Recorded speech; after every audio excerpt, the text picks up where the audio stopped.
Hi guys, welcome to my YouTube channel. എൻ്റെ പേര് നാദിയ എന്നാണ്. ഞാനൊരു നീറ്റ് 2024 എഴുതിയൊരു സ്റ്റുഡൻ്റാണ്. അതേപോലെ തന്നെ ഇപ്പോൾ ഗവൺമെൻറ് MBBS സീറ്റിൽ അഡ്മിഷൻ എടുത്തൊരു കുട്ടിയാണ്. അപ്പോൾ എൻ്റെ ഈ ചാനലിലെ ആദ്യത്തെ വീഡിയോ ആണിത്. അതിൻ്റേതായിട്ടുള്ള ചില പോരായ്മകൾ ഉണ്ടാവും, ക്ഷമിക്കണം. എനിക്ക് വീഡിയോയുടെ ക്വാളിറ്റി എന്നതിനേക്കാളൊക്കെ ഉപരി ഈ വീഡിയോയിൽ കണ്ടൻറ് റിച്ച് ആയിരിക്കണം എന്നുള്ളതാണ് എൻ്റെ ഏറ്റവും പ്രധാനപ്പെട്ട ലക്ഷ്യം. നീറ്റ് സ്റ്റുഡൻസ് ആയിരിക്കും ഇത് മോസ്റ്റ് പ്രോബബ്ലി കാണുന്നത് എന്നെനിക്കറിയാം. അപ്പോൾ അവർക്ക് ഗുണം ഉണ്ടാകുന്ന വീഡിയോ ആയിരിക്കണം എന്നേ ഞാൻ ഉദ്ദേശിച്ചിട്ടുള്ളൂ. ഉറപ്പായിട്ടും 100% ഇതിൽ നിന്ന് അവർക്ക് ഗുണം ഉണ്ടാകുന്ന എന്തെങ്കിലും കിട്ടുമെന്ന് ഞാൻ തീർച്ചപ്പെടുത്തിയിട്ടാണ് ഈ വീഡിയോ ചെയ്യുന്നത്. അപ്പോൾ എനിക്ക് ആദ്യം തന്നെ പറയാനുള്ളത് എൻ്റെ നീറ്റ് സ്റ്റോറിയാണ്. എൻ്റെ നീറ്റ് സ്റ്റോറി എന്ന് പറയുമ്പോഴത്തേക്കും ഒരൊറ്റ സെൻറ്റൻസിൽ പറയുകയാണെങ്കിൽ ഫ്രം 216 to 673 ആണ് എൻ്റെ നീറ്റ് സ്റ്റോറി എന്ന് പറയുന്നത്. അത് ഒരു ഒറ്റ ജമ്പായിരുന്നു. അതിനിടയ്ക്ക് വർഷങ്ങളുടെ കഷ്ടപ്പാടൊന്നുമില്ല, ഒരൊറ്റ വർഷത്തെ കഷ്ടപ്പാട് കൊണ്ടാണ് ഞാൻ ഈ ഒരു സ്കോർ ബിൽഡ് ചെയ്തെടുത്തത്.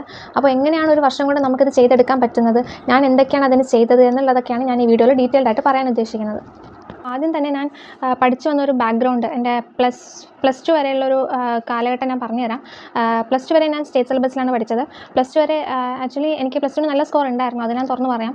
പക്ഷേ അതൊരിക്കലും കൺസിസ്റ്റൻ്റ് ആയിട്ട് അത്രയും എഫേർട്ട് എടുത്തിട്ട് കിട്ടിയ ഒരു മാർക്കൊന്നും അല്ല. എൻ്റെ കൂടെ പ്ലസ് ടുവിന് പഠിച്ച ആൾക്കാർക്കറിയാം, എല്ലാ അലമ്പിനും കൂടെ ഉണ്ടായിരുന്നിട്ട് പക്ഷേ അവസാനം എക്സാം ടൈം ആകുമ്പോൾ ഞാൻ കുത്തിയിരുന്ന് പഠിക്കും. അങ്ങനെയാണ് എനിക്ക് മാർക്ക് കിട്ടിയിട്ടുള്ളത്. അല്ലാണ്ട് കോൺസെപ്റ്റ് അറിഞ്ഞ് മനസ്സിലാക്കി നീറ്റിന് നമ്മൾ പഠിക്കുന്നത് പോലെ പ്രോബ്ലംസ് ചെയ്ത് അങ്ങനെയൊന്നും പഠിക്കേണ്ട ആവശ്യമില്ല നമുക്ക് സ്റ്റേറ്റ് സിലബസിൽ ബോർഡ് എക്സാമിന് നല്ല സ്കോർ കിട്ടാനായിട്ട്. അപ്പോൾ നീറ്റും ബോർഡ് എക്സാമിൻ്റെ സ്കോറും തമ്മിൽ എന്തെങ്കിലും ബന്ധമുണ്ടോ എന്ന് ചോദിച്ചു കഴിഞ്ഞാൽ അക്ഷരാർത്ഥത്തിൽ ഒരു ബന്ധമില്ല. നമ്മൾ നീറ്റിന് പഠിക്കുന്ന സമയത്ത് ഒന്നേന്നാണ് എല്ലാം പഠിച്ചു തുടങ്ങുന്നത്. ഞാൻ സൈലത്തിലാണ് കോച്ചിങ്ങിന് പോയത്. അവിടെ നിന്ന് ഫ്രം ദി ബേസ് എല്ലാ സകലമായ കാര്യങ്ങളും ഞങ്ങൾക്ക് പഠിപ്പിച്ചു തന്നിട്ടുണ്ട്. അതുകൊണ്ടാണ് പക്ഷേ അവർ പഠിപ്പിക്കുന്നു, നമ്മൾ പഠിക്കുന്നു. അത് കറക്റ്റായിട്ട് പോയി കഴിഞ്ഞാൽ ഒരു വർഷം കൊണ്ട് നീറ്റ് ക്രാക്ക് ചെയ്യാൻ പറ്റുമെന്ന് ചോദിച്ചു കഴിഞ്ഞാൽ ഞാനിപ്പോൾ എൻ്റെ എക്സ്പീരിയൻസ് വെച്ചിട്ട് കണ്ണടച്ച് പറയും പറ്റും എന്നുള്ളത്. ഇനിയിപ്പോൾ ഒരു വർഷം തികച്ചില്ല, നിങ്ങളിപ്പോൾ ഈ വീഡിയോ കാണുന്നത് ഒക്ടോബർ മാസത്തിലൊക്കെ ആണെങ്കിൽ ഒരു വർഷം തികച്ചില്ല, 7 മാസമേ ഉള്ളൂ. അപ്പോൾ നിങ്ങൾ എപ്പോഴാണോ ഈ വീഡിയോ കാണുന്നത് ഒരു 6-7 മാസമെങ്കിലും ബാക്കി ഉണ്ടെങ്കിൽ ഞാൻ പറയും ഇനി വർക്ക് ചെയ്താലും കിട്ടും എന്നുള്ളത്. മാക്സിമം 7 മാസമെങ്കിലും നമുക്ക് മിനിമം വേണം എന്നാണ് എനിക്ക് തോന്നുന്നത്. കാരണം നമുക്കിപ്പോൾ ഒരു ഡിസംബർ ജാനുവരിയിൽ പോർഷൻ തീർന്നു കഴിഞ്ഞാൽ നമുക്കൊരു 3 മാസം റിവിഷൻ കിട്ടും. ആ 3 മാസം കൊണ്ട് നമുക്ക് എന്തെങ്കിലും ബാക്ക്ലോഗ് വന്നിട്ടുണ്ടെങ്കിൽ തീർക്കാൻ പറ്റും എനിക്ക് അങ്ങനെ ഒരു സമയം കിട്ടിയിട്ടുണ്ട്. ബാക്ക്ലോഗ്സ് തീർക്കാനായിട്ട് എനിക്ക് ലാസ്റ്റ് സമയം കിട്ടിയിട്ടുണ്ട്. പക്ഷേ എനിക്ക് ബാക്ക്ലോഗ്സ് ഒന്നും ഉണ്ടായിരുന്നില്ല. അതുകൊണ്ട് ഞാൻ 2-3 റിവിഷനൊക്കെ ചെയ്തിട്ടുണ്ട്. നമുക്കപ്പോൾ റിവിഷൻ എന്നതിനേക്കാളൊക്കെ ഉപരി നമുക്ക് പോർഷൻസ് കറക്റ്റായിട്ട് തീർക്കാൻ പറ്റണം, ക്വസ്റ്റ്യൻസ് ആവശ്യത്തിന് സോൾവ് ചെയ്യാൻ പറ്റണം. നമുക്ക് 2-3 വട്ടം ചിലപ്പോൾ റിവൈസ് ചെയ്തില്ലെങ്കിലും നമുക്ക് ഒരു വട്ടം റിവൈസ് ചെയ്താൽ തന്നെ നമുക്ക് മതിയാവും. പക്ഷേ ബാക്ക്ലോഗ്സ് കറക്റ്റായിട്ട് തീർക്കാൻ പറ്റണമെങ്കിൽ നമ്മൾ ഇപ്പോഴെങ്കിലും പഠിച്ചു തുടങ്ങണം. ഒരുപാട് ബാക്ക്ലോഗ്സ് വന്നു കഴിഞ്ഞാൽ ലാസ്റ്റ് നമ്മളെ കൊണ്ട് തീർക്കാൻ പറ്റില്ല. അപ്പോൾ ഞാൻ ഈ വീഡിയോയിൽ നിങ്ങൾക്ക് ഒരുപാട് കാര്യങ്ങൾ പറഞ്ഞുതരാൻ ഉദ്ദേശിച്ചിട്ടുണ്ട്. അതിൽ ആദ്യമായിട്ട് ഞാൻ പറഞ്ഞിരുന്ന കാര്യം എന്താണെന്ന് വെച്ച് കഴിഞ്ഞാൽ നിങ്ങൾ ഈ ഒരു ഒക്ടോബർ നവംബർ മാസമൊക്കെ ആകുമ്പോഴേക്കും നിങ്ങൾ കറക്റ്റ് ട്രാക്കിലോട്ട് വന്നിരിക്കണം. ഇല്ലെങ്കിൽ നമുക്കിനി സമയമില്ല. ഞാൻ പറഞ്ഞതുപോലെ തന്നെ 7 മാസമെങ്കിലും നമ്മൾ കഷ്ടപ്പെടാണ്ട് നമുക്കിനി കിട്ടത്തില്ല. നമ്മൾ ഇത്രയും സമയം പോയി, ഇനി അത് ആലോചിച്ചിരുന്നിട്ട് കാര്യമില്ല. ഇനി ഈ സമയം പോയതുകൊണ്ട് എനിക്കിനി ഈ വർഷം കൊണ്ട് ഗുണം ഉണ്ടാവില്ല, ഇനി എനിക്ക് കിട്ടില്ല എന്നൊന്നും വിചാരിക്കരുത്. പോയ സമയം പോയി, പക്ഷേ ഇനിയുള്ള സമയം നമ്മൾ വർക്ക് ചെയ്ത് കഴിഞ്ഞാൽ നമുക്ക് കിട്ടും. അതുകൊണ്ട് എനിക്ക് പറയാനുള്ള കാര്യം എന്താണെന്ന് വെച്ച് കഴിഞ്ഞാൽ കറക്റ്റ് നിങ്ങൾ ട്രാക്കിലാണോ എന്ന് നിങ്ങൾ ആദ്യം കണ്ടുപിടിക്കണം. നിങ്ങൾ ട്രാക്കിലല്ലാന്നുണ്ടെങ്കിൽ നിങ്ങൾക്ക് ട്രാക്കിലേക്ക് വരാൻ ഇനിയും സമയമുണ്ട്. ഒരു മാസത്തിനുള്ളിൽ നിങ്ങൾ കറക്റ്റ് ട്രാക്കിലേക്ക് വന്ന് കറക്റ്റ് ഫോളോ ചെയ്ത് ടീച്ചേഴ്സ് പറയുന്ന എല്ലാ കാര്യങ്ങളും ഫോളോ ചെയ്ത് പോയി കഴിഞ്ഞാൽ ഉറപ്പായിട്ട് നിങ്ങൾക്ക് നീറ്റ് 2025 ക്രാക്ക് ചെയ്യാൻ പറ്റും. അതിനി വീണ്ടും റിപ്പീറ്റ് ചെയ്യണം, സൂപ്പർ റിപ്പീറ്റ് ചെയ്യണം, അങ്ങനെ ഒരു ഓപ്ഷൻസിനെ പറ്റി നിങ്ങൾ ചിന്തിക്കേണ്ട ആവശ്യമില്ല. എത്രയും നേരത്തെ ഇത് ക്രാക്ക് ചെയ്യുന്നു അത്രയും നല്ലത്. കാരണം നമുക്ക് വർഷങ്ങൾ കഴിയുന്തോറും സ്ട്രെസ് കൂടിക്കൊണ്ടിരിക്കും, ഒരിക്കലും ഇത് കുറയില്ല. സ്ട്രെസ് മാത്രമല്ല, മടുപ്പ് കൂടും, നമ്മുടെ മെൻ്റൽ സ്റ്റേറ്റിനെ തന്നെ അത് ബാധിക്കും. നമുക്ക് ഒരുപാട് റിപ്പീറ്റ് എന്ന് പറയുന്നത് അത്രയും ടഫസ്റ്റ് പീരീഡാണ്. നമുക്ക് ഒരു കോളേജിൽ കയറി കഴിഞ്ഞുള്ള ലൈഫ് പോലെയല്ല നമ്മുടെ റിപ്പീറ്റിംഗ് ഇയർ എന്ന് പറയുന്നത്. നമുക്ക് ഒരുപാട് പലരും ഡിപ്രഷനിലേക്ക് പോകുന്നതൊക്കെ ഞാൻ കണ്ടിട്ടുണ്ട്. അതുകൊണ്ട് ഒരിക്കലും നമുക്ക് റിപ്പീറ്റിംഗ് ഇയർ നീട്ടിക്കൊണ്ട് പോകാൻ പറ്റില്ല. നമ്മൾ എത്രയൊക്കെ എന്തായാലും നമുക്ക് ഈ റിപ്പീറ്റിംഗ് ഇയറിൽ വലുതായിട്ട് എൻജോയ്മെൻ്റ് ഒന്നും കിട്ടാൻ പോകുന്നില്ല. അപ്പോൾ ഇത് എങ്ങനെയെങ്കിലും മാക്സിമം എഫേർട്ട് ഇട്ട് ഈ ഒരു വർഷം കഴിഞ്ഞ് കിട്ടിക്കഴിഞ്ഞാൽ നിങ്ങൾ രക്ഷപ്പെട്ടു. പിന്നീട് നമുക്ക് ഇത്രയും സ്ട്രെസ് ഉള്ളൊരു ലൈഫ് ഒബ്വിയസ്ലി ഡോക്ടേഴ്സിന് സ്ട്രെസ് ഫ്രീ ആയിട്ട് ഇരിക്കാൻ ഒരിക്കലും പറ്റില്ല, ഒരു കാലത്തും പറ്റുമെന്ന് എനിക്ക് തോന്നുന്നില്ല. കാരണം നമ്മുടെ ലൈഫ് എപ്പോഴും സ്ട്രെസ്ഫുൾ ആയിരിക്കും. നമ്മളതൊക്കെ അറിഞ്ഞിട്ടാണല്ലോ ഈ ഫീൽഡിലേക്ക് വരുന്നത്. നമ്മൾ ഇഷ്ടപ്പെട്ട് ചൂസ് ചൂസ് ചെയ്ത ഫീൽഡാണ്. അതുകൊണ്ട് തന്നെ നമുക്കിതിൽ സ്ട്രെസ് ഉണ്ടാവും എന്നുള്ള റിയാലിറ്റി നമുക്കറിയാം. പക്ഷേ അതിനേക്കാളൊക്കെ ഉപരി നമുക്ക് കിട്ടുന്നൊരു പ്രിവിലേജ് ഉണ്ട്. അതാണ് എനിക്ക് നിങ്ങൾക്ക് തരാൻ പറ്റുന്ന ഏറ്റവും വലിയ മോട്ടിവേഷൻ. എൻ്റെ ജീവിതത്തിൽ ഞാൻ ഏറ്റവും ബെസ്റ്റ് ഫേസിലൂടെയാണ് ഞാനിപ്പോൾ പോയിക്കൊണ്ടിരിക്കുന്നത്. അതായത് നീറ്റ് കിട്ടിക്കഴിഞ്ഞിട്ടുള്ളൊരു സ്റ്റേജ് എന്ന് പറയുന്നത്. നീറ്റ് കിട്ടുന്നത് വരെ ഞാൻ എന്തായിരുന്നു, അത് കഴിഞ്ഞിട്ട് എന്തായിരുന്നു എന്നുള്ളത് എനിക്ക് വളരെ വലിയ ഡിഫറൻസ് ഉണ്ട്. നമുക്ക് നീറ്റ് കിട്ടിക്കഴിയുമ്പോൾ എവിടെ ചെന്നാലും ഒരു MBBS പഠിക്കുക എന്ന് പറയുന്നത് നമുക്ക് എവിടെ ചെന്ന് കഴിഞ്ഞാലും നമുക്കൊരു പ്രത്യേക പ്രിവിലേജാണ് അത്. കാരണം എല്ലാവർക്കും കിട്ടുന്നതല്ല. എത്ര ലക്ഷം കുട്ടികൾ ആഗ്രഹിക്കുന്ന സീറ്റാണെന്നറിയാമോ ഈ MBBS സീറ്റ് എന്ന് പറയുന്നത്. അത് കാരണം കോടികൾ ചിലവാക്കി പോകുന്ന കുട്ടികളുണ്ട്. അവരുടെ കൂടെ നമുക്ക് ഒരു കാശും കൊടുക്കാണ്ട് നമുക്ക് ആക്ച്വലി ഗവൺമെൻറ് കോളേജിൽ തീരെ ചിലവുണ്ടാകുന്നില്ല. നമുക്ക് ഫുൾ സ്കോളർഷിപ്പും കൂടി കിട്ടുന്നതുകൊണ്ട്, മിക്ക ആൾക്കാർക്ക് സ്കോളർഷിപ്പും കൂടി കിട്ടുന്നതുകൊണ്ട് നമുക്ക് ഓൾമോസ്റ്റ് നമ്മൾ ഫ്രീ ആയിട്ടൊക്കെ തന്നെയാണ് MBBS പഠിച്ചിറങ്ങുന്നത്. പിന്നെ ബുക്സിൻ്റെയും അങ്ങനെയുള്ള ചിലവ്, ഹോസ്റ്റൽ ഫീസ്, അങ്ങനെയൊക്കെയുള്ള ചിലവുകളെ നമുക്ക് 5 വർഷം വരുന്നുള്ളൂ. അതുകൊണ്ട് നമുക്ക് കിട്ടാവുന്ന ഏറ്റവും വലിയ ഭാഗ്യമാണ് നമുക്ക് ഈ നീറ്റ് ക്രാക്ക് ചെയ്ത് MBBS നേടിയെടുക്കുക എന്ന് പറയുന്നത്. നിങ്ങൾ വിചാരിച്ചാൽ നടക്കും എന്നുള്ളത് ഞാൻ തീർച്ചപ്പെടുത്തി പറയുന്നു. ഇപ്പോഴും നിങ്ങൾക്ക് സെൽഫ് ഡൗട്ടാണ് കിട്ടുമോ എന്നുള്ളതാണെങ്കിൽ നിങ്ങളത് മാറ്റി വെക്കേണ്ടുന്ന സമയം കഴിഞ്ഞു. ഇനിയും നമ്മൾ അങ്ങനെ ചിന്തിച്ചുകൊണ്ടിരുന്നിട്ട് കാര്യമില്ല. വർക്ക് ചെയ്യേണ്ട സമയമായി കഴിഞ്ഞു. ഇനിയിപ്പോൾ നമ്മൾ റിസൾട്ടിനെ പറ്റി ചിന്തിക്കാണ്ട് ഈ സമയത്ത് നമ്മൾ വർക്ക് ചെയ്യുക. റിസൾട്ടൊക്കെ നമുക്ക് തനിയെ വന്നോളും. വർക്ക് ചെയ്ത് കഴിഞ്ഞാൽ നമുക്ക് റിസൾട്ട് കിട്ടിയിരിക്കും. അതെനിക്ക് ഏറ്റവും ബോധ്യമുള്ള കാര്യമാണ്. എനിക്കും ആദ്യം ടെൻഷൻ ഉണ്ടായിരുന്നു, എനിക്ക് കിട്ടുമോ എന്നുള്ളത്. പക്ഷേ അങ്ങനെ ചിന്തിച്ചിരിക്കുന്ന സമയം കൂടി നമ്മൾ വർക്ക് ചെയ്ത് കഴിഞ്ഞാൽ അത്രയും പ്രൊഡക്റ്റീവ് ആവുകയാണ്. അതുകൊണ്ട് ഈ ചിന്തയൊക്കെ മാറ്റി വെച്ചിട്ട് നമ്മൾ മാക്സിമം എത്ര സമയം നമുക്കിരുന്ന് പഠിക്കാൻ പറ്റുമോ അത്രയും സമയം നമ്മളിരുന്ന് പഠിക്കണം. അത് ഞാൻ എത്ര സമയം പഠിച്ചിട്ടുണ്ട്, എത്ര സമയം പഠിക്കണം എന്നുള്ളതൊക്കെ ഞാൻ ഡീറ്റെയിൽഡ് ആയിട്ട് ഈ വീഡിയോയിൽ തന്നെ പറയുന്നുണ്ട്. അപ്പോൾ നിങ്ങൾ കറക്റ്റ് ട്രാക്കിലാണോ എന്ന് നിങ്ങൾ ആദ്യം കണ്ടുപിടിക്കണം. അതിന് നിങ്ങൾ ആദ്യം ഞാൻ പറയുന്ന കാര്യം എന്താണെന്ന് വെച്ച് കഴിഞ്ഞാൽ, നിങ്ങളിപ്പോൾ ഓൺലൈൻ ക്ലാസ് ആണെങ്കിലും ഓഫ്ലൈൻ ക്ലാസ് ആണെങ്കിലും ശരി, നിങ്ങൾക്ക് 1.5 മണിക്കൂർ 2 മണിക്കൂറൊക്കെയുള്ള ലെക്ചേഴ്സ് ആയിരിക്കും കൂടുതലും വരുന്നത്. 2.5 മണിക്കൂർ വരെയൊക്കെ ചിലത് പോകാം. അപ്പോൾ ഈ 2.5 മണിക്കൂർ നിങ്ങൾക്ക് ക്ലാസ് കോൺസെൻട്രേറ്റ് ചെയ്ത് കേൾക്കാൻ പറ്റുന്നുണ്ടോ എന്ന് ആലോചിച്ച് നോക്കുക. പറ്റുന്നില്ലെങ്കിൽ നിങ്ങൾ ഇതുവരെയും ട്രാക്കിലേക്ക് വന്നിട്ടില്ല എന്ന് വേണം വിചാരിക്കാൻ. കാരണം ഞാൻ എൻ്റെ ക്ലാസ്സിൽ ഇരിക്കുന്ന സമയത്ത് ഞാൻ കണ്ടിട്ടുണ്ട് പലരും ക്ലാസ്സിൽ കിടന്ന് ഉറങ്ങുന്നത്. ഒരു 70% കുട്ടികളും ക്ലാസ്സിൽ കിടന്ന് ഉറങ്ങുന്നത് ഞാൻ കണ്ടിട്ടുണ്ട്. അതുപോലെ ക്ലാസ്സിൻ്റെ പിറകിൽ ചെന്നിരുന്ന് സംസാരിക്കുന്നത്, ഫാക്കൽറ്റീസ് അവർ വഴക്ക് പറയുന്നതൊക്കെ ഞാൻ എപ്പോഴും കാണാറുള്ള കാര്യമാണ്. നമ്മൾ +2 വരെയും ഓക്കെ, അതുവരെ അങ്ങനെ ഇത് +2 വരെയും ഞാനും അങ്ങനെ ചെയ്തിട്ടുണ്ട്. ക്ലാസ്സിൻ്റെ പിറകെ കിടന്ന് ഉറങ്ങിയിട്ടുണ്ട്, ക്ലാസ്സിൽ നിന്ന് പുറത്താക്കിയിട്ടുണ്ട്. അതൊക്കെ എനിക്ക് വന്നിട്ടുണ്ട്. പക്ഷേ റിപ്പീറ്റിന് നമ്മൾ ഇറങ്ങിക്കഴിഞ്ഞാൽ പിന്നെ അങ്ങനെ ആ ഒരു ഉഴപ്പ് മൈൻഡിൽ നിന്ന് കഴിഞ്ഞാൽ കാര്യം നടക്കത്തില്ല. ഉറപ്പായിട്ടും അങ്ങനെ ഉറങ്ങി നിന്ന ആൾക്കാർ ഇപ്പോൾ ഈ വർഷം വീണ്ടും റിപ്പീറ്റിന് പോകുന്നത് ഞാൻ കണ്ടിട്ടുണ്ട്. അതുകൊണ്ടാണ് ഞാൻ പറയുന്നത്, ക്ലാസ്സിൽ ശ്രദ്ധിച്ചിരിക്കുക. നമ്മൾ വിചാരിക്കും നമുക്ക് മനസ്സിലാവുന്നുണ്ട്, നമ്മൾ വീട്ടിൽ ചെന്ന് നോട്ട്സ് നോക്കുമ്പോൾ അല്ലെങ്കിൽ മെറ്റീരിയൽസ് നോക്കുമ്പോൾ നമുക്ക് ചെയ്യാൻ പറ്റും, മനസ്സിലാവുമെന്ന് നമ്മൾ വിചാരിക്കും. പക്ഷേ നമ്മളെ കൊണ്ട് പറ്റത്തില്ല. നമ്മൾ വിചാരിക്കുന്നത് പോലെ കയ്യിൽ നിൽക്കത്തില്ല. നമ്മൾ ക്ലാസ് കണ്ട് അതനുസരിച്ച് പഠിക്കാണ്ട് കാര്യം നടക്കില്ല. അപ്പോൾ ഫാക്കൽറ്റീസ് പറയുന്നത് ശ്രദ്ധിക്കുക. ക്ലാസ്സിൽ ഫുൾ ടൈം കോൺസെൻട്രേറ്റ് ചെയ്യുക. ഇപ്പോൾ ഓൺലൈൻ ക്ലാസ് ആണെങ്കിൽ പോലും ഇടയ്ക്ക് നിർത്തി വെച്ചിട്ട് പോകാനുള്ള ഓപ്ഷൻ നിങ്ങൾക്കുണ്ട്. പക്ഷേ അങ്ങനെ ചെയ്യാണ്ട് ഫുൾ ക്ലാസ് കോൺസെൻട്രേറ്റ് ചെയ്തിട്ടും കാണാൻ ശ്രമിക്കണം. എനിക്ക് ആദ്യം ബുദ്ധിമുട്ടായിരുന്നു. ആദ്യമൊക്കെ 1/2 മണിക്കൂർ കഴിയുമ്പോൾ ഉറങ്ങി വീണിട്ടുണ്ട്. പക്ഷേ ഗ്രാജുവലി നമുക്ക് അതിനുള്ള കപ്പാസിറ്റി കൂടി വരും.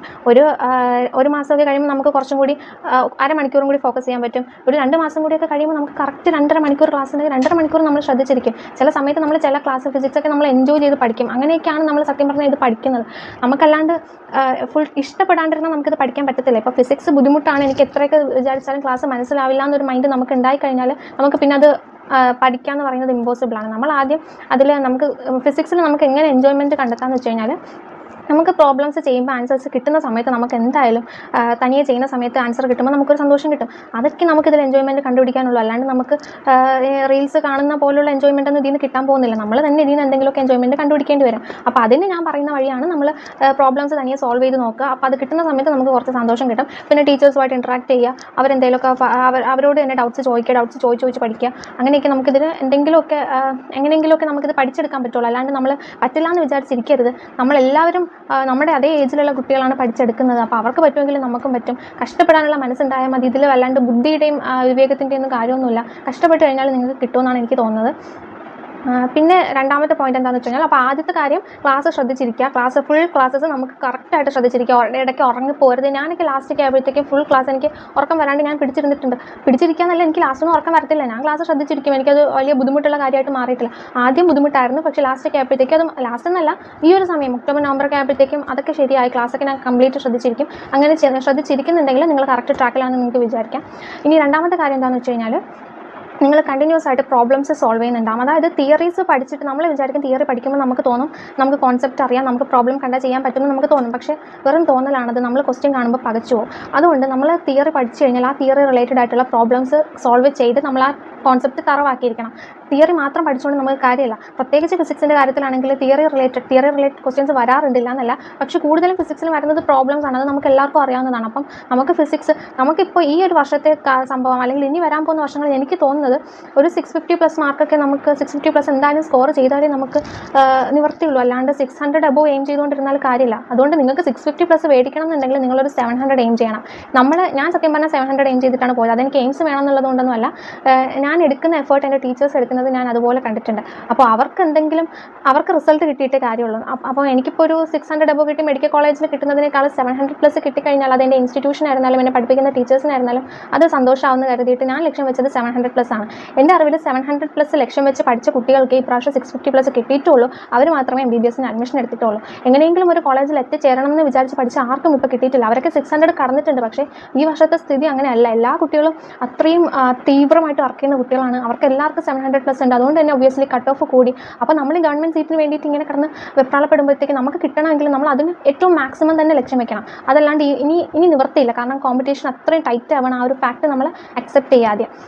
എന്ന് വെച്ചിട്ട് ഞാൻ നിങ്ങളെ ഡീമോട്ടിവേറ്റ് ചെയ്യാനായിട്ട് പറയുന്നതല്ല. പക്ഷേ നമ്മൾ കാര്യം മനസ്സിലാക്കണം. നമ്മൾ 700 എയിം വെച്ച് നമ്മൾ എന്തായാലും കഷ്ടപ്പെടുകയാണ്. സാധാരണ കുട്ടികൾക്കാണ് ഇത് കിട്ടുന്നത്, അല്ലാണ്ട് പ്രത്യേക IQ ലെവലുള്ള കുട്ടികൾക്കൊന്നുമല്ല. വർക്ക് ചെയ്യുന്ന കുട്ടികൾക്കാണ് ഇത് കിട്ടുന്നത്. അതാദ്യം നിങ്ങൾ മനസ്സിലാക്കുക. നിങ്ങൾക്ക് വർക്ക് ചെയ്യാനുള്ള മനസ്സ് മാത്രം മതി. നിങ്ങൾക്ക് വർക്ക് ചെയ്യാനുള്ള മനസ്സുണ്ടെങ്കിൽ ഉറപ്പായിട്ട് നിങ്ങൾക്ക് കിട്ടുമെന്നാണ് ഞാൻ പറയുന്നത്. ഇനി ഞാൻ പറയാൻ പോകുന്ന 2 കാര്യം ഇമ്പോർട്ടൻ്റ് ആയിട്ടുള്ള കാര്യമാണ്, ശ്രദ്ധിച്ച് കേൾക്കണം. ഒന്നാമത്തെ കാര്യം എന്താണെന്ന് വെച്ച് കഴിഞ്ഞാൽ മിസ്റ്റേക്ക് അനാലിസിസ്. അത് പലരും ചെയ്യാൻ മടിക്കുന്ന ഒരു കാര്യമാണ്. ഞാനും ആദ്യമൊക്കെ മടിച്ചിരുന്ന ഒരു കാര്യമാണ്. അതിലൊന്നും വലിയ കാര്യമില്ല, അങ്ങനെ ചെയ്തിട്ട് ഉപയോഗമൊന്നും ഉണ്ടാവത്തില്ല എന്നൊരു വിചാരിച്ചിരുന്ന ഞാനാണ്. പക്ഷേ ലാസ്റ്റൊക്കെ ആയപ്പോഴേക്കും എനിക്ക് ഭയങ്കര റിഗ്രറ്റ് ഉണ്ടായ കാര്യമാണ്. അത് നേരത്തെ തുടങ്ങിയിരുന്നെങ്കിൽ എനിക്ക് അത്രയും ബെനിഫിറ്റ് ഉണ്ടായേനെ എന്നുള്ളത്. കാരണം നമ്മൾ നമ്മൾ വിചാരിക്കും നമുക്ക് മിസ്റ്റേക്സ് ഓർമ്മയുണ്ടാകും. നമ്മൾ എക്സാം കഴിഞ്ഞിട്ട് മിസ്റ്റേക്സ് നോക്കും, നമ്മളത് പഠിക്കും, വിടും. നമ്മൾ കരുതും നമുക്കത് ഓർമ്മയുണ്ടാകും, നമ്മളത് തെറ്റിക്കത്തില്ല. പക്ഷേ നമ്മൾ ഉറപ്പായിട്ടും വീണ്ടും തെറ്റിക്കും. നമ്മളത് മറന്നു പോകും. നമ്മൾ അത്രയ്ക്ക് ഫീഡ് ചെയ്യുന്നുണ്ടല്ലോ. അപ്പം നമുക്കത് എല്ലാം കൂടി ഓർത്തിരിക്കാൻ പറ്റത്തില്ല.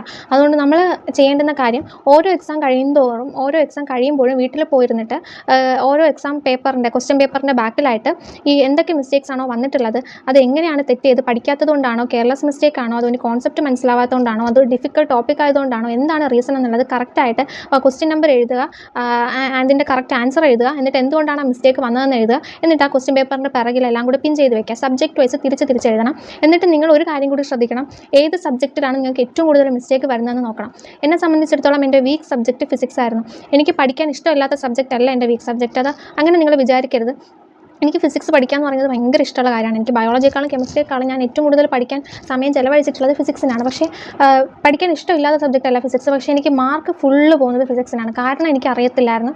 മാർക്ക് ഫുൾ എനിക്ക് വരുന്ന സമയത്ത് കെമിസ്ട്രിക്ക് നെഗറ്റീവ് കുറവായിരിക്കും, ബയോളജിക്ക് നെഗറ്റീവ് തീരെ ഉണ്ടാവത്തില്ല. പക്ഷേ ഫിസിക്സിന് ഒരു 10-20 നെഗറ്റീവൊക്കെ വന്നിട്ട് എൻ്റെ സ്കോർ അത്രയും കുറഞ്ഞിട്ടുള്ള ദിവസങ്ങളുണ്ട്. അല്ലെങ്കിൽ എനിക്ക് ഫിസിക്സും കൂടി ആയിരുന്നെങ്കിൽ അവിടെ ടോപ്പേഴ്സിൻ്റെ കൂടെ വരേണ്ടിരുന്ന ഞാൻ ഫിസിക്സ് മാത്രം കാരണം ഏറ്റവും താഴെ പോകുമ്പോൾ എനിക്ക് ഉണ്ടാകുന്ന ഒരു സങ്കടമുണ്ട്. അത് നിങ്ങൾക്ക് ഉണ്ടാവാതിരിക്കാൻ വേണ്ടിയിട്ടാണ് പറയുന്നത്. നിങ്ങൾ ആദ്യം നിങ്ങളുടെ വീക്ക് സബ്ജക്റ്റ് കണ്ടുപിടിക്കുക, അതിന് കൂടുതൽ ഫോക്കസ് ചെയ്യുക. ഇപ്പോൾ നമുക്ക് ആദ്യം ഒന്നും അത് ശരിയാവുന്നുണ്ടാവത്തില്ല. കുറേ പേര് ഫിസിക്സ് ആണ് വീക്ക് എന്ന് പറയാറുണ്ട്. ഓക്കെ, ചിലർക്ക് ഫിസിക്സ് ആയിരിക്കും, ചിലർക്ക് ബയോളജി ആയിരിക്കും. ബയോളജി വീക്കായിട്ടുള്ള ഒരുപാട് പേര് എനിക്കറിയാം.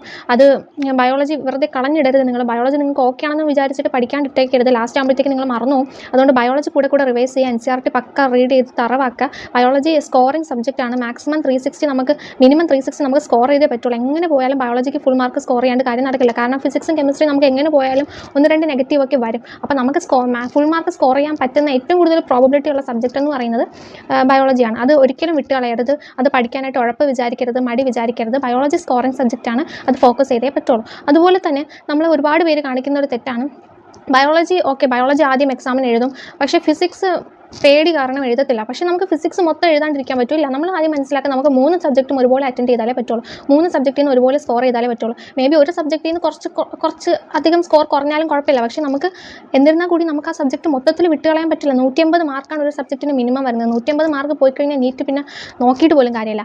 150 പോകേണ്ട 100 മാർക്ക് പോയാൽ പോലും നമുക്ക് പിന്നെ നോക്കിയിട്ട് കാര്യമില്ല. അതുകൊണ്ട് നിങ്ങൾ മനസ്സിലാക്കുക, 3 സബ്ജക്റ്റും ഇമ്പോർട്ടൻ്റ് ആയിട്ട് തന്നെ നമ്മൾ പഠിക്കുക. ആകെ 3 സബ്ജക്റ്റ് ഉള്ളത്, നമ്മൾ അത്രയും ഇമ്പോർട്ടൻസ് കൊടുത്ത് പഠിക്കുക. ഏത് സബ്ജക്റ്റിലാണോ മിസ്റ്റേക്ക് കൂടുതൽ വരുന്നത് അത് നമ്മൾ ആദ്യം തന്നെ തിരിച്ചറിയുക, അതിന് കുറച്ചും കൂടി ഫോക്കസ് ചെയ്യുക. അടുത്ത കാര്യം എന്താണെന്ന് വെച്ച് കഴിഞ്ഞാൽ, നമ്മൾ ഇതും ഇമ്പോർട്ടൻ്റ് ആയിട്ടുള്ളൊരു കാര്യമാണ്. പക്ഷേ ഞാൻ അതിനെപ്പറ്റി ഡീറ്റെയിൽഡ് ആയിട്ടൊന്നും സംസാരിക്കാൻ ആഗ്രഹിക്കുന്നില്ല. Social media and other distractions ഒക്കെ നിങ്ങൾ ഒഴിവാക്കണം. സോഷ്യൽ മീഡിയ മാത്രമല്ല, ഫ്രണ്ട്സുമായിട്ടുള്ള മീറ്റപ്പ്, ഫാമിലി ഫംഗ്ഷൻസ്, അതെല്ലാം നിങ്ങൾ ഈ ഒരു വർഷത്തേക്ക് ഒഴിവാക്കേണ്ടി വരും. അത് പറ്റില്ല എന്ന് പറയുന്ന ഒരുപാട് പേരുണ്ട്. അത് എന്തുകൊണ്ടാണ് നിങ്ങൾക്ക് പറ്റാത്തതെന്ന് എനിക്ക് മനസ്സിലാവുന്നില്ല. നിങ്ങളുടെ അതേ ഏജിലുള്ള ഒരാളാണ് ഞാനും. നിങ്ങളുടെ അതേ ഏജിലുള്ള ഒരുപാട് കുട്ടികൾ ഇതുപോലെ എല്ലാം ഒഴിവാക്കിയിട്ട് വർഷങ്ങളോളം ഇരുന്ന് പഠിക്കുന്നുണ്ട്. അപ്പോൾ നമുക്ക് ഒരു വർഷം ഇത് മാറ്റി വയ്ക്കാൻ അത്രയ്ക്ക് ബുദ്ധിമുട്ടുള്ള കാര്യമൊന്നുമല്ല. നമ്മൾ വിചാരിച്ചാൽ നമ്മുടെ പ്രയോറിറ്റി നീറ്റാണെന്ന് നമ്മൾ ആദ്യം മനസ്സിലാക്കി കഴിഞ്ഞാൽ നമുക്ക് സോഷ്യൽ മീഡിയ മാറ്റി വയ്ക്കുന്നതോ ഫാമിലി ഫ്രണ്ട്സിനെയൊക്കെ ഒരു വർഷത്തേക്ക് മാറ്റി വയ്ക്കുന്നതോ ഒന്നും വലിയൊരു കാര്യമേ അല്ല. കാരണം നീറ്റ് പോലൊരു കോമ്പറ്റീറ്റീവ് എക്സാമിന് നമുക്ക് വർഷങ്ങളോളം പഠിക്കുന്ന കുട്ടികളെ കോമ്പീറ്റ് ചെയ്ത് ഫ്രണ്ടിലേക്ക് വരണമെങ്കിൽ നമ്മൾ കുറച്ചെങ്കിലും സാക്രിഫൈസ് ചെയ്യേണ്ടതുണ്ട്. അതിന് ഈ ചെറിയ കാര്യങ്ങളൊക്കെ നമുക്ക് ചെയ്യാൻ പറ്റിയില്ലെങ്കിൽ നമ്മൾ പിന്നെ അങ്ങനെ കഷ്ടപ്പെടുന്നുണ്ടെന്ന് നമുക്ക് എങ്ങനെ പറയാൻ പറ്റും? അതുകൊണ്ട് എനിക്ക് ഇതിനെപ്പറ്റി വലുതായിട്ട് ഡീറ്റെയിൽഡ് ആയിട്ടൊന്നും പറയാനില്ല. നിങ്ങൾക്ക് എല്ലാവർക്കും അറിയാവുന്ന കാര്യമാണ്. നിങ്ങൾ പിന്നെ മനഃപൂർവ്വം ചെയ്യാതിരിക്കുന്നതാണ് ഈ സോഷ്യൽ മീഡിയ എന്ന് പറയുന്നത്. മനഃപൂർവ്വം എന്നെക്കൊണ്ട് എനിക്ക് ഒഴിവാക്കാൻ വയ്യ. എനിക്ക് അതൊക്കെ ഒരു എൻ്റർടൈൻമെൻറ്റ് അല്ലേ. എനിക്ക് എൻ്റർടൈൻമെൻറ്റ് ഇല്ലാണ്ട് എന്ത് ജീവിതം? എന്നൊക്കെ ജീവിക്കാനായിട്ട് നമുക്ക് എൻ്റർടൈൻമെൻറ്റ്, വെള്ളം, വായു, ഭക്ഷണം പോലെയുള്ള ഒന്നും അല്ലല്ലോ ഇത്. സോഷ്യൽ മീഡിയ എന്ന് പറയുന്നത് നമ്മൾ വിചാരിച്ച് നമുക്ക് ഇതില്ലാണ്ട് ജീവിക്കാൻ പറ്റുന്ന കാര്യമാണ്. ഒഴിവാക്കിയാൽ നമുക്ക് മരിച്ചു പോകുന്നൊരു സാഹചര്യമൊന്നുമില്ല. അതുകൊണ്ട് വേണമെന്ന് വിചാരിച്ചാൽ നിങ്ങൾക്ക് ഒഴിവാക്കാൻ പറ്റും. ഞാൻ ഒഴിവാക്കിയിട്ടുണ്ട്. അതുകൊണ്ടാണ് പറയുന്നത്. ഇൻസ്റ്റഗ്രാമൊക്കെ ഞാൻ ഒരു വർഷത്തേക്ക് അൺഇൻസ്റ്റാൾ ചെയ്തിട്ടുണ്ട്. അതുകൊണ്ട് നിങ്ങൾക്ക് വേണമെന്ന് വിചാരിച്ചു കഴിഞ്ഞാൽ ഉറപ്പായിട്ടും അത് മാറ്റി വെച്ചിട്ടിരിക്കാൻ പറ്റും. അപ്പോൾ ഇത് ഇത്രയും കാര്യങ്ങൾ നിങ്ങൾ കറക്റ്റായിട്ട് ചെയ്യുന്നുണ്ടോ എന്ന് നോക്കാം. എങ്കിലും നിങ്ങൾ ട്രാക്കിലാണെന്ന് തന്നെ പറയാം. കാരണം ട്രാക്കിൽ എത്താത്ത ഒരാൾക്ക് ഇത് ഇത്രയും കറക്റ്റായിട്ട് ചെയ്യാൻ പറ്റുന്നുണ്ടാവില്ല. നിങ്ങൾ ഇത്രയും കറക്റ്റായിട്ട് ഫോളോ ചെയ്യുന്നുണ്ടെങ്കിൽ നിങ്ങൾ കറക്റ്റ് ട്രാക്കിലാണ്. ഇങ്ങനെ തന്നെ മുന്നോട്ട് പോവുക. ഉറപ്പായിട്ട് നിങ്ങൾ ലാസ്റ്റൊക്കെ ആകുമ്പോഴത്തേക്കും സ്കോറൊക്കെ ഇമ്പ്രൂവ് ആവും, എല്ലാം ശരിയാവും. പിന്നെ നിങ്ങൾ ഒരു കാര്യം കൂടി എനിക്ക് പറയാനുള്ളത് എന്താണെന്ന് വെച്ച് കഴിഞ്ഞാൽ, നിങ്ങളെപ്പോഴും കൺഫ്യൂസ്ഡ് സ്റ്റേറ്റിലായിരിക്കും. അതെനിക്ക് നല്ല വ്യക്തമായിട്ട് അറിയാം. കാരണം നമ്മളെപ്പോഴും നീറ്റിൻ്റെ തലേന്ന് വരെ ഞാൻ കൺഫ്യൂസ്ഡ് ആയിരുന്നു. എന്താ ഇങ്ങനെ എനിക്ക് ഫിസിക്സ് എന്താ ശരിയാവാത്തെന്നുള്ളൊരു ചോദ്യം എപ്പോഴും എൻ്റെ മനസ്സിലുണ്ടായിരുന്നു. അത് നല്ലൊരു സൈനാണ്. നമ്മൾ വർക്ക് ചെയ്യുന്നതുകൊണ്ടാണ് നമുക്ക് അങ്ങനൊരു ചിന്ത വരുന്നത്. നമ്മൾ വർക്ക് ചെയ്യാത്ത ഒരാൾക്ക് ഒരിക്കലും എനിക്ക് എന്താ ശരിയാവാത്തെന്ന് തോന്നില്ല. അവർക്ക് അറിയാമായിരിക്കും ഞാൻ വർക്ക് ചെയ്യാത്തതുകൊണ്ടാണ് ശരിയാവാത്തതെന്ന് അവർക്ക് അറിയാമല്ലോ. അപ്പോൾ നിങ്ങൾ വർക്ക് ചെയ്യുന്നുണ്ടെങ്കിൽ നിങ്ങൾക്ക് അങ്ങനെ ഒരു കൺഫ്യൂഷൻ ഉണ്ടാവാറുണ്ട്. പൊതുവേ നീറ്റിന് പഠിക്കുന്ന എല്ലാവരും പ്രത്യേകിച്ച് ഈ ഒരു സമയമൊക്കെ ആകുമ്പോഴത്തേക്കും ഭയങ്കര കൺഫ്യൂസ്ഡ് ആയിട്ട് എന്ത് ചെയ്യണം എന്ന് ആലോചിച്ച് വട്ട് പിടിച്ചിരിക്കുന്ന ഒരു സമയമാണിത്. അപ്പോൾ അതൊന്നും ആലോചിച്ച് നിങ്ങൾ ടെൻഷൻ അടിക്കേണ്ട. നിങ്ങൾ ചിലപ്പോൾ ചിലരെ കാണുമ്പോൾ അവർക്ക് സുഖമല്ലേ, അവർക്ക് ടെൻഷനൊന്നും അടിക്കേണ്ട, സ്കോർ ഉണ്ടെന്ന് നിങ്ങൾ ചിന്തിക്കും. പക്ഷേ അവരുടെ ഉള്ളിൽ അതിനേക്കാളൊക്കെ വലിയ ചിലപ്പോൾ അവർക്ക് അവർ വിചാരിക്കുന്ന അത്ര പെർഫോം, അവർ എടുക്കുന്ന എഫേർട്ടിൻ്റെ അത്ര സ്കോറൊന്നും കിട്ടുന്നുണ്ടാവില്ല. അതുകൊണ്ട് എല്ലാവർക്കും ഉള്ള പ്രശ്നമാണ്. ആരും ഓക്കെ അല്ല. എല്ലാ നീറ്റിന് പഠിക്കുന്ന എല്ലാ സ്റ്റുഡൻസിനും ഉള്ളൊരു പ്രശ്നമാണിത്. അവരെപ്പോഴും കൺഫ്യൂസ്ഡ് ആയിരിക്കും. അവർക്ക് ഭയങ്കര ടെൻഷനായിരിക്കും, സ്ട്രെസ് ഉണ്ടാവും. അതൊക്കെ നോർമലാണ് ഈ ഒരു വർഷം. പക്ഷേ ഇത് കഴിയുമ്പോൾ ഇതെല്ലാം നമുക്ക് ഓവർകം ചെയ്യാൻ പറ്റും. നമ്മൾ ഇതിനൊക്കെ സർവൈവ് ചെയ്യും. ഒരിക്കലും നമ്മൾ ഇതിനൊന്നും പതറിപ്പോകാനൊന്നും പോകുന്നില്ല. നമ്മൾക്ക് എന്തായാലും ഇതേ ഒരു സ്റ്റേറ്റ് കടന്നു പോയ ഒരാളാണ് ഞാൻ. അതുകൊണ്ടാണ് ഞാൻ പറയുന്നത് നമുക്ക് സർവൈവ് ചെയ്യാൻ പറ്റുന്നതാണിത്.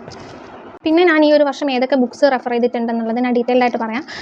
ഏറ്റവും മെയിനായിട്ട് ഞാൻ പറയാം, ഞാൻ സൈലത്തിലാണ് പഠിച്ചത്. അപ്പോൾ സൈലം DPPs ആണ് ഞാൻ മെയിനായിട്ട് യൂസ് ചെയ്തിട്ടുള്ളത്. ഫിസിക്സ്, കെമിസ്ട്രി, ബയോളജിക്ക് പക്ഷേ DPP അത്രയും എഫക്റ്റീവായിട്ട് എനിക്ക് തോന്നിയിട്ടില്ല. ഞാൻ DPP മാത്രമല്ല പഠിച്ചത്, ഞാൻ NCERT ആണ് സ്റ്റിക്ക് ഓൺ ചെയ്തത്. DPPയിൽ അത്രയും കാര്യങ്ങളൊന്നുമില്ല.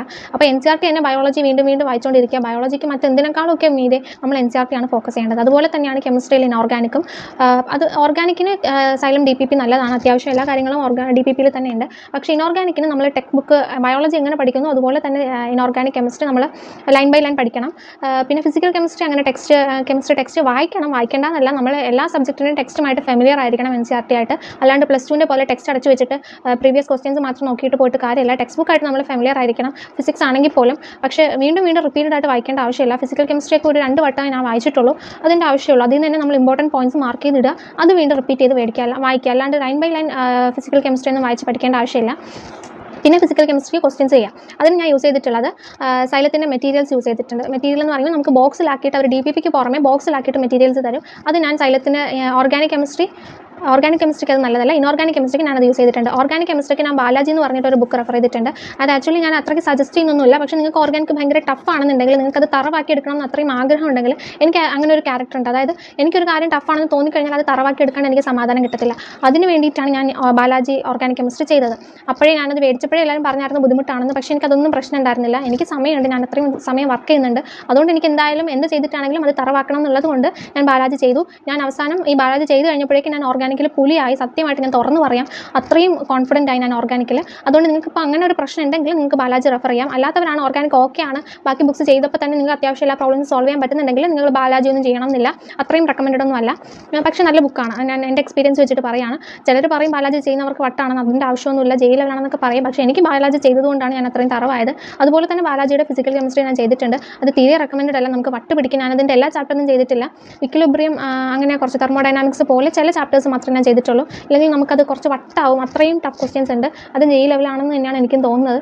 അത്രയും ടഫായിട്ടുള്ള ക്വസ്റ്റ്യൻസ് ഉണ്ട്. അപ്പോൾ നമുക്ക് അതിനൊന്നും സമയമില്ലെങ്കിൽ നമ്മൾ അത്രയും ഫോക്കസ് ചെയ്യേണ്ട. പിന്നെ കെമിസ്ട്രിക്ക് അത്യാവശ്യം നല്ലൊരു ബുക്കാണ് NCERT ഫിംഗർ ടിപ്സ്. ഓർഗാനിക് ആവട്ടെ, ഇനോർഗാനിക് ആവട്ടെ, ഫിസിക്കൽ കെമിസ്ട്രി ആവട്ടെ, മൂന്നിനും നീറ്റ് ലെവൽ ക്വസ്റ്റ്യൻസ് ഉള്ള കറക്റ്റ് നീറ്റ് പാറ്റേൺ ക്വസ്റ്റ്യൻസ് വരുന്ന ബുക്കാണ് NCERT ഫിംഗർ ടിപ്സ് എന്ന് പറയുന്നത്. MTGയുടെ ബുക്ക്, നല്ല ബുക്കാണത്. പിന്നെ ഫിസിക്സിന് ഞാൻ ചെയ്തിട്ടുള്ള കാര്യം, ഫിസിക്സിന് എങ്ങനെയാണ് പ്രോബ്ലം സോൾവ് ചെയ്തതെന്ന് വെച്ച് കഴിഞ്ഞാൽ, ആദ്യം DPP ചെയ്യും. ഈ പഠിച്ചുകൊണ്ടിരിക്കുന്ന സമയത്ത് ഞാൻ ചെയ്തുകൊണ്ടിരുന്നത് ആദ്യം DPP ചെയ്യും. അത് കഴിഞ്ഞിട്ട് സൈലം മെറ്റീരിയൽസ് ചെയ്യും. സൈലം മെറ്റീരിയൽസ് 2 ദിവസം നമുക്ക് ആക്ച്വലി ഹൈബ്രിഡ് ആയതുകൊണ്ട് 2 ദിവസം നമുക്ക് ഒരേ ടോപ്പിക് പഠിക്കാനായിട്ട് കിട്ടും. അപ്പോൾ ആദ്യത്തെ ദിവസം ഞാൻ DPP ചെയ്യും. പിറ്റേന്ന് ക്ലാസ് കഴിഞ്ഞ് വരുമ്പോഴത്തേക്ക് ഞാൻ DPP തറവാക്കിയിട്ടുണ്ടാവും. പിന്നീട് DPPയിലെ ക്വസ്റ്റ്യൻസ് അപ്പോഴേക്കും എനിക്ക് ഓക്കെ ആയിട്ടുണ്ടാവും. പിന്നെ ഞാൻ രാത്രി ഇരുന്നിട്ട് മെറ്റീരിയൽസ് ചെയ്യും, സൈലം മെറ്റീരിയൽസ് ചെയ്യും. അതായത് ഞാൻ നേരത്തെ പറഞ്ഞ ബോക്സിൽ വരുന്ന മെറ്റീരിയൽസ് ചെയ്യും. അടിപൊളി മെറ്റീരിയൽ ആണെന്നാണ് എനിക്ക് തോന്നിയിട്ടുള്ളത്. ബാക്കി സബ്ജക്റ്റിനല്ല, ഫിസിക്സിൻ്റെ കാര്യത്തിൽ. കെമിസ്ട്രി ഇനോർഗാനിക്കിന് നല്ലതാണ്, പക്ഷേ ബയോളജിക്ക് ഞാനത് തീരെ റെക്കമെൻഡ് ചെയ്യില്ല. ഫിസിക്സിന് അത് നല്ല ബുക്കാണ് സൈലത്തിൻ്റെ മെറ്റീരിയൽ. പിന്നെ ഞാൻ അത് കഴിഞ്ഞിട്ട് അതിൻ്റെ കൂട്ടത്തിൽ അതായത് ഈ പോർഷൻസ് കംപ്ലീറ്റ് ആവുന്നത് വരെ ഞാൻ ഫിസിക്സിന് വേറെ ബുക്സ് ഒന്നും യൂസ് ചെയ്തിട്ടില്ല.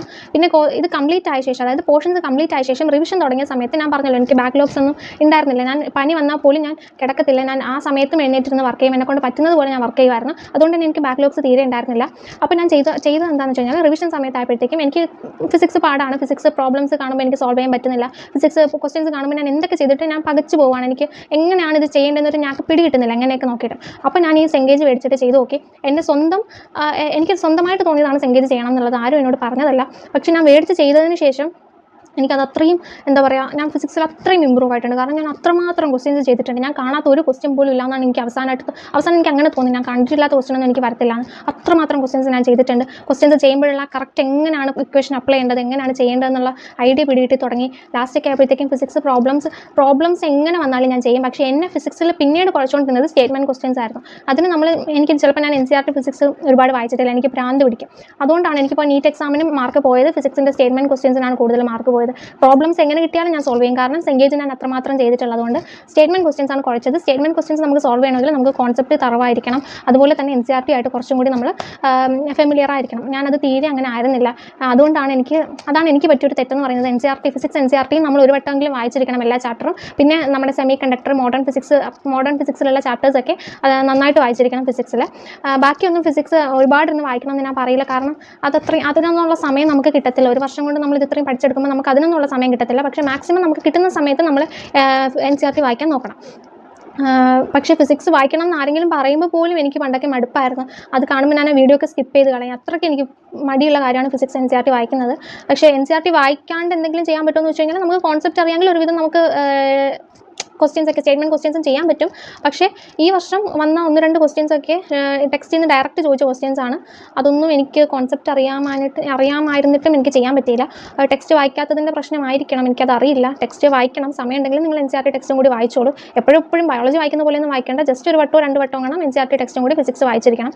പിന്നെ ഉള്ളത് എന്താണെന്ന് വെച്ച് കഴിഞ്ഞാൽ ഫിസിക്സിന് ഞാൻ ഇത്ര യൂസ് ചെയ്തിട്ടുള്ളൂ. ബയോളജിക്ക് ഞാൻ ചെയ്യുന്നത് അസേർഷൻ, റീസൺസ്, സ്റ്റേറ്റ്മെൻറ്റ് ക്വസ്റ്റ്യൻസ് എവിടെ കിട്ടിയാലും ഞാൻ ചെയ്യും. ബുക്കൊന്നും നോക്കത്തില്ല. ബാക്കി അല്ലാണ്ട് ഞാൻ വേറെ ബയോളജിക്ക് ക്വസ്റ്റ്യൻ ബുക്കൊന്നും ഞാൻ അധികം റെഫർ ചെയ്തിട്ടില്ല. പിന്നെ ഉള്ളത് ബയോളജിക്ക് മോക്ക് എക്സാം എഴുതുന്ന സമയത്ത് നമുക്ക് ബയോളജിയിൽ നിന്ന് ആവശ്യത്തിൽ കൂടുതൽ ക്വസ്റ്റ്യൻസ് നമുക്ക് കിട്ടും. കാരണം പകുതിയോളം ബയോളജി ആണല്ലോ. ഞാൻ ഒരുപാട് മോക്ക് എക്സാംസ് എഴുതിയിട്ടുണ്ട്, ഒരുപാട് ക്വസ്റ്റ്യൻ പേപ്പേഴ്സ് സോൾവ് ചെയ്തിട്ടുണ്ട്, ഫുൾ മോഡൽ എക്സാംസ് ഒക്കെ ഞാൻ ഒരുപാട് എഴുതിയിട്ടുണ്ട്. അതിൻ്റെയൊക്കെ എഫക്റ്റാണ് എനിക്ക് ലാസ്റ്റ് കിട്ടിയത്. കാരണം ഈ ബാക്ക്ലോഗ്സ് ഇല്ലാത്ത വരുമ്പോഴുള്ള നമുക്ക് ഉണ്ടാകുന്ന ബെനിഫിറ്റ് അതാണ്. നമുക്ക് ലാസ്റ്റ് റിവിഷൻ ടൈമിൽ ഒരുപാട് ക്വസ്റ്റ്യൻ പേപ്പേഴ്സ് സോൾവ് ചെയ്യാൻ പറ്റും. അതുകൊണ്ട് നിങ്ങൾ മാക്സിമം ഇപ്പോൾ ചെയ്യാമെന്ന് വെച്ച് കഴിഞ്ഞാൽ ബാക്ക്ലോഗ്സ് ഇല്ലാണ്ട് മുന്നോട്ട് പോവുക. ഇതുവരെയും ബാക്ക്ലോഗ്സ് വന്നിട്ടുണ്ടെങ്കിൽ ടെൻഷൻ അടിക്കേണ്ട, ലാസ്റ്റ് നമുക്കത് സോൾവ് ചെയ്യാനുള്ള സമയം കിട്ടും. അപ്പോൾ നിങ്ങൾക്ക് ഈ വീഡിയോ അത്യാവശ്യം യൂസ്ഫുൾ ആയിട്ടുണ്ടെന്ന് വിചാരിക്കുന്നു. ഇതുപോലെ തന്നെ ഒരു പാട്ടും കൂടി ഞാൻ ചെയ്യുന്നതാണ്. നീറ്റ് റിലേറ്റഡ് ആയിട്ടുള്ള ടോപ്പിക്സ് ഇൻക്ലൂഡ് ചെയ്തുകൊണ്ട് ഈ വീഡിയോയിൽ പറയാൻ പറ്റാത്ത കാര്യങ്ങൾ ഞാൻ അടുത്ത വീഡിയോയിൽ പറയുന്നതാണ്. അപ്പോൾ നിങ്ങൾക്ക് എന്തെങ്കിലും ഡൗട്ട്സ് ഉണ്ടെങ്കിൽ നിങ്ങൾ ഈ കമൻറ്റ് സെക്ഷനിൽ ചോദിക്കുക. മാക്സിമം ഞാൻ റിപ്ലൈ തരാൻ ശ്രമിക്കും. ഇനി അഥവാ ഡീറ്റെയിൽഡ് ആയിട്ട് പറയേണ്ടുന്ന കാര്യമാണെങ്കിൽ അത് ഞാൻ ഈ സെക്കൻഡ് പാർട്ടിൻ്റെ കൂടെ ഇൻക്ലൂഡ് ചെയ്യുന്നതാണ്. അപ്പോൾ നിങ്ങൾക്ക് എന്തായാലും ഈ വീഡിയോ ഇൻഫോർമേറ്റീവ് ആയിട്ടുണ്ടാകുമെന്ന് ഞാൻ വിശ്വസിക്കുന്നു. അപ്പോൾ നെക്സ്റ്റ് വീഡിയോയിൽ കാണാം. Okay, by.